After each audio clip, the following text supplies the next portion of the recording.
اعوذ باللہ من الشیطان الرجیم بسم اللہ الرحمن الرحیم۔ حضرت عبداللہ بن عمر رضی اللہ تعالیٰ عنہ فرماتے ہیں کہ میں نے رسول پاک صلی اللہ علیہ وآلہ وسلم کو یہ ارشاد فرماتے ہوئے سنا، تم سے پہلے کسی امت کے 3 شخص ایک ساتھ سفر پر نکلے، چلتے چلتے رات ہو گئی۔ رات گزارنے کے لیے وہ ایک غار میں داخل ہو گئے۔ اسی دوران پہاڑ سے ایک چٹان گری جس نے غار کے منہ کو بند کر دیا۔ یہ دیکھ کر انہوں نے کہا کہ اس چٹان سے نجات کی یہی صورت ہے کہ سب کے سب اپنے اعمال صالحہ کے ذریعے اللہ تعالیٰ سے دعا کریں۔ چنانچہ انہوں نے اپنے اپنے عمل کے واسطے سے دعائیں کی۔ ان میں سے ایک نے کہا، یا اللہ، آپ جانتے ہیں کہ میرے ماں باپ بہت بوڑھے تھے، میں اہل و عیال اور غلاموں کو ان سے پہلے دودھ نہیں پلاتا تھا۔ ایک دن میں ایک چیز کی تلاش میں دور نکل گیا۔ جب واپس لوٹ کر آیا تو والدین سو چکے تھے، پھر بھی میں نے ان کے لیے شام کا دودھ دوہا اور اسے پیالے میں لے کر ان کی خدمت میں حاضر ہوا تو دیکھا کہ وہ اس وقت بھی سو رہے ہیں۔ میں نے ان کو جگانا پسند نہیں کیا اور ان سے پہلے اہل و عیال یا غلاموں کو دودھ پلانا بھی گوارا نہ کیا۔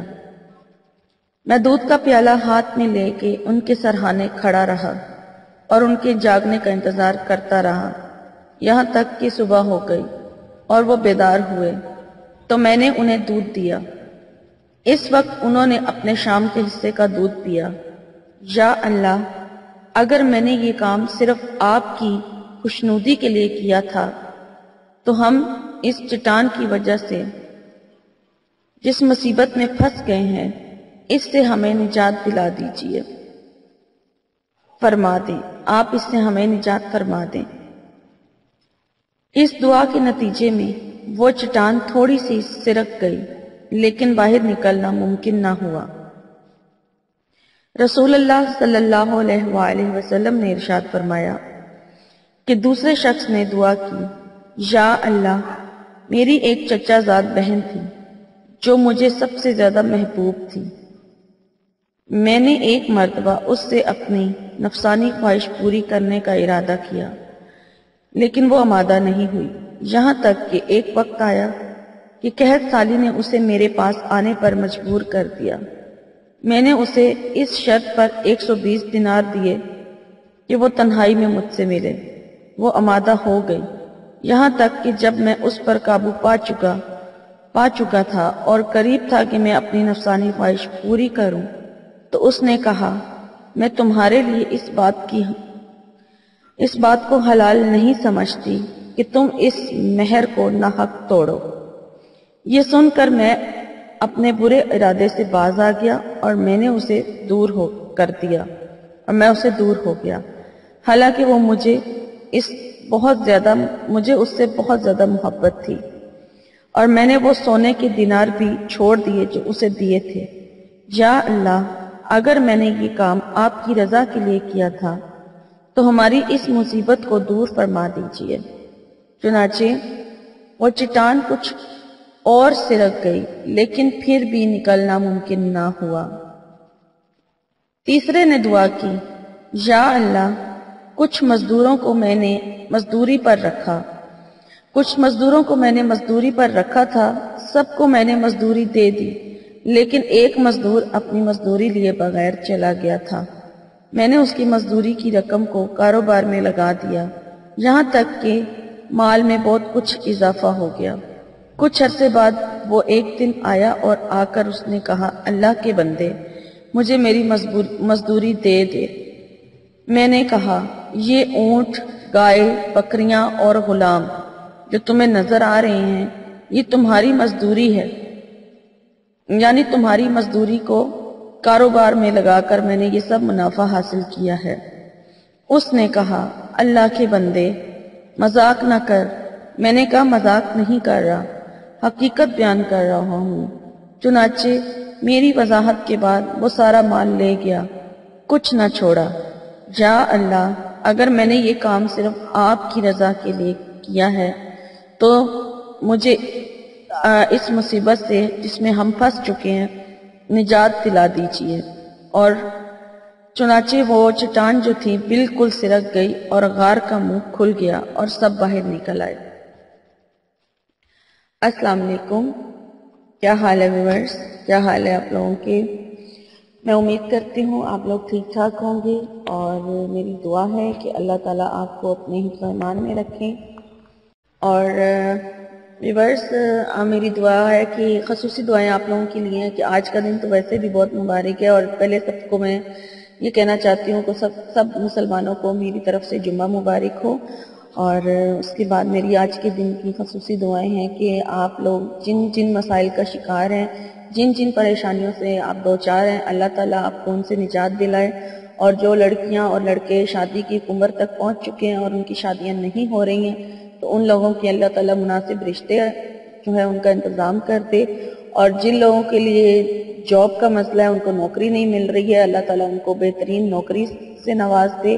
اور جن لوگوں کے رزق میں تنگی ہے، اللہ تعالیٰ ان کو بھرپور رزق عطا کرے۔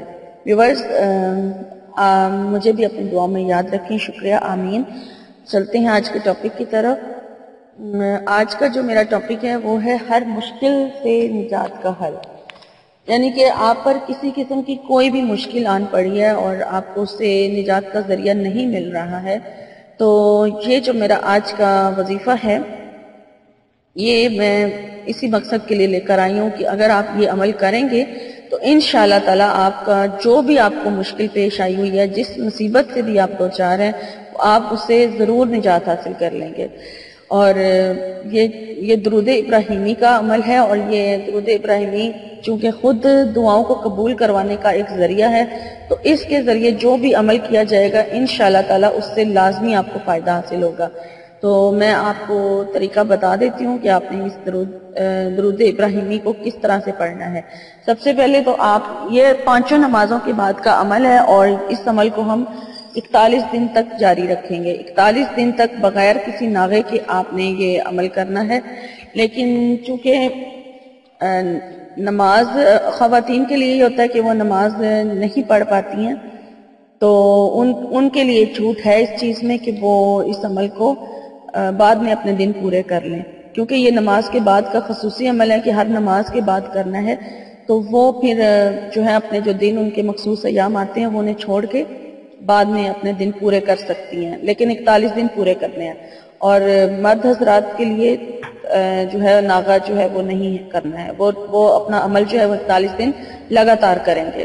تو درود ابراہیمی کا عمل ہے، اور اسی طرح آپ فجر کی نماز ادا کر لیں۔ فجر کی نماز کے بعد آپ نے اللہ کی حمد و ثنا بیان کرنی ہے۔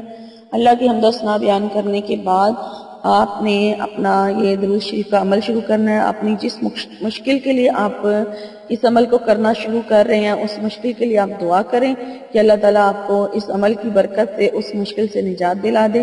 اور پھر آپ نے فجر کی نماز کے بعد 60 ٹائم یعنی 60 مرتبہ درود ابراہیمی پڑھنا ہے۔ اور درود ابراہیمی جب آپ کا 60 بار کمپلیٹ ہو جائے تو پھر آپ اپنے مقصد کے لیے دعا کریں۔ اس کے بعد ظہر کی نماز کے بعد آپ نے درود ابراہیمی کو اسی طرح اللہ تعالیٰ کی پہلے حمد و ثنا بیان کرنی ہے، اور پھر اس کے بعد آپ نے اپنی مقصد کی دعا کرنی ہے، اور پھر آپ نے 50 بار درود ابراہیمی کو پڑھنا ہے۔ اور پڑھنے کے بعد پھر جب آپ کا 50 بار یعنی 50 ٹائم کمپلیٹ ہو جائے تو پھر آپ نے دوبارہ اپنے مقصد کے لیے دعا کرنی ہے، جس مشکل کے نجات کے لیے آپ اس کو پڑھ رہے ہیں۔ اور پھر عصر کی نماز کے بعد آپ اسی طرح 40 بار درود ابراہیمی کو پڑھیں گے، اور اسی طریقے سے جس طریقے سے آپ نے فجر کے بعد اور ظہر کے بعد پڑھا، اسی طرح سے آپ عصر کے بعد پڑھیں گے، لیکن 40 بار آپ اس کو پڑھیں گے۔